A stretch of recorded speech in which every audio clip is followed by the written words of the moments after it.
Let's welcome Renee Thompson.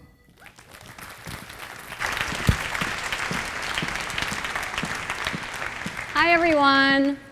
Yes, I'm a nurse, and I will tell you most of my audiences are healthcare audiences, so this is really exciting for me to come and talk to lay people about something that I'm very passionate about. But when you hear that I'm a nurse, you're probably hoping, like all of my friends when I go out and we have parties or get-togethers, they always want me to tell them some really gross stories. Well, I'm not going to tell you really gross stories on stage, but on breaks, feel free to approach me and I'll tell you all the gross stories that you want to hear. I got an applause for that. All right, great. But what I want to talk to you today about is this problem that exists not only in your world, but in my world too. I always say that nurses can be so caring and compassionate to their patients, but we can be so horrific to each other. But first, I want you to meet my daughter Caitlin and her dog Saphira. Caitlin is a phys ed and health teacher with a love of dogs and a heart of gold. Caitlin, I'm proud to say, is a good human. Well, recently, Katie had a chance encounter with a dog bully. While walking her dog Saphira in a dog park near her house, Caitlin witnessed a man abusing his beagle. This man repeatedly yanked the beagle's leg, forcing the beagle to sit down. No commands, no cues, just brute force. And it was obvious that this dog was miserable, but the man kept on. And as Caitlin stood there with her own dog on a leash, a dog whom she loves, she struggled. She didn't know what to do. She didn't know what to say. She thought, well, even if I do say something, this man still gets to take the dog home. And if I say something, what will he do? This man was obviously very mean, and he was a big guy. And as she stood there, struggling with what to do, the encounter was over. The man walked away, yet Caitlin stood there. She never said a word. And it was bothering her over the next couple of days. So she did a very courageous thing. She posted her story on Facebook. Where does everybody post their stories? On Facebook. And she posted as a dilemma. And she really asked her tribe of family and friends what they thought she should have done. Well, the responses were quite interesting. One person wrote, you should have videotaped it and sent it to the Humane Society. Somebody else wrote, you should have followed the guy home and stolen the dog. Okay, sure. And then there were monologues about the outrage of animal abuse and how more needs to be done about it. But the common thread in all of their responses was that Caitlin should have done something to stop the abuse. Now here's the kicker. Although Caitlin's a phys ed and health teacher, her ultimate goal is to open and run a no-kill dog shelter. Wow. So, what's the big question? If Caitlin, whose purpose in life is to nurture and protect dogs, can become silent when witnessing the abuse of those dogs, what does that mean for the rest of us? Chances are any of us in this room, when caught off guard, caught by surprise, even in our own area of passion, might do the same thing. Caitlin's a good human, like those of us gathered here today. But based on the rampant bullying that exists with kids, with the elderly, with animals, with nurses, and with patients, there's something missing.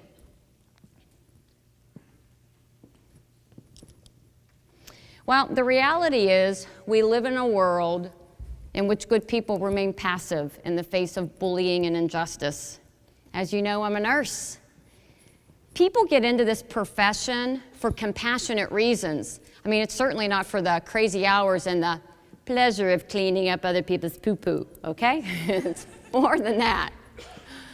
People become nurses to help, not to hurt.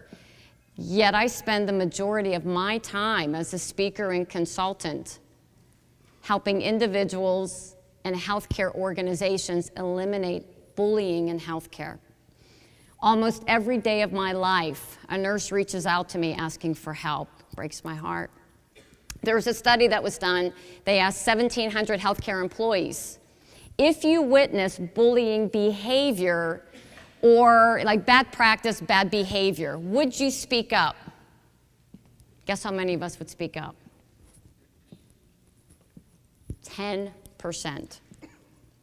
10% of us would speak up. So,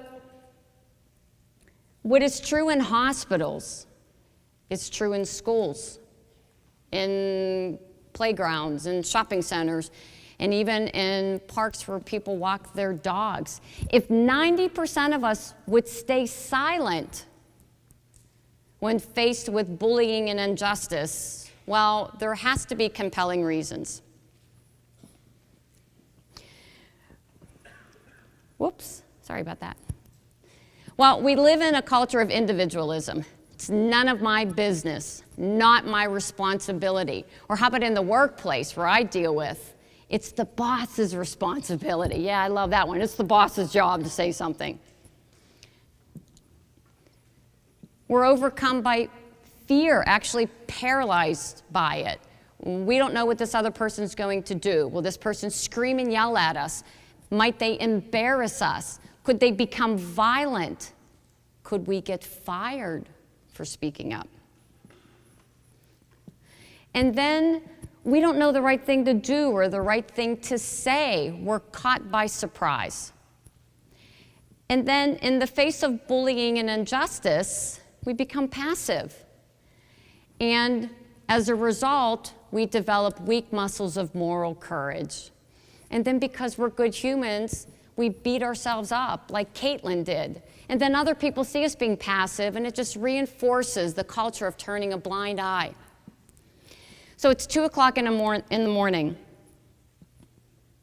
A nurse is concerned about her patient. She looks to see who's on call and sees that it's a physician notoriously known for screaming and yelling at nurses and making them feel like idiots. The nurse says, I'm not calling him. He's nasty. I'll just try to keep a closer eye out on the patient.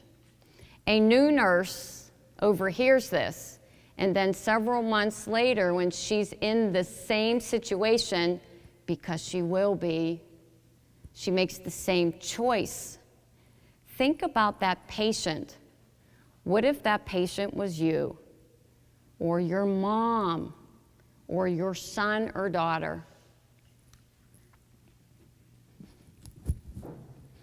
Well, I have good news. Thank God we have a cure.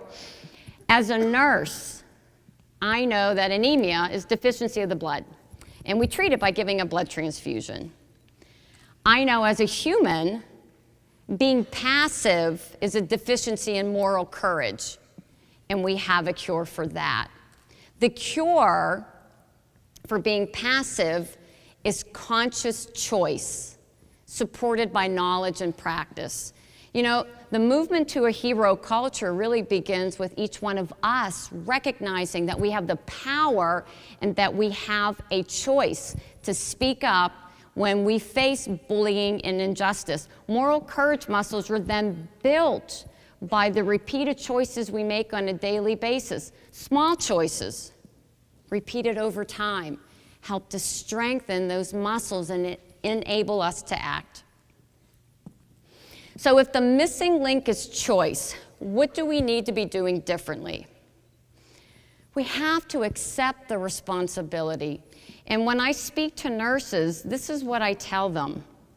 When you chose to be a nurse, you have the responsibility to protect your patients. And I tell them, you have an ethical responsibility to make decisions based on what's best for them, not for you. Nursing is a selfless profession. They have an ethical responsibility, to make the choice to speak up. You got to push past the fear. We all get nervous when we are in a situation where something bad's happening around us. And I tell people that they need to become comfortable being uncomfortable. To this day, because I still work in clinical practice, I still care for patients a couple of days a month. There have been times when I've had to speak up to another nurse, speak up to a physician. I make the choice to do that because it's the right thing to do. But I'm going to tell you, when that happens, I get a surge of hydrochloric acid, I lose my peripheral vision a little bit, but I do it anyway because I have to make the choice to do it. And then you have to prepare. And this means to decide ahead of time that, say, whenever you witness, and you can fill in the blank, you will speak up. I was reading all of the responses to Caitlin's dilemma and watching her response. I could see her moral courage muscles strengthening and the muscles of her tribe. And her very last comment on Facebook, this is what she said: "Now I'm kicking myself for not doing or saying anything. I hope I never see something like this again, but if I do, I'll be ready." And I know she will be, and same with everybody else who participated. None of us are born with moral courage muscles. It's something that has to develop over time. So even if you were passive before, even in your own area of passion, you won't be passive the next time. Don't beat yourself up about it. Because no matter how small you think you are, I love that little dog, or how great the challenge, being a hero is a choice. So I want all of you to stand up. It's a stretch break. Stand up. And we're going to be like this kid. On a count of 3, we're all going to reach our arms out and we're going to say hero by choice. Ready? 1, 2, 3. Hero by choice. Thank you very much. Awesome.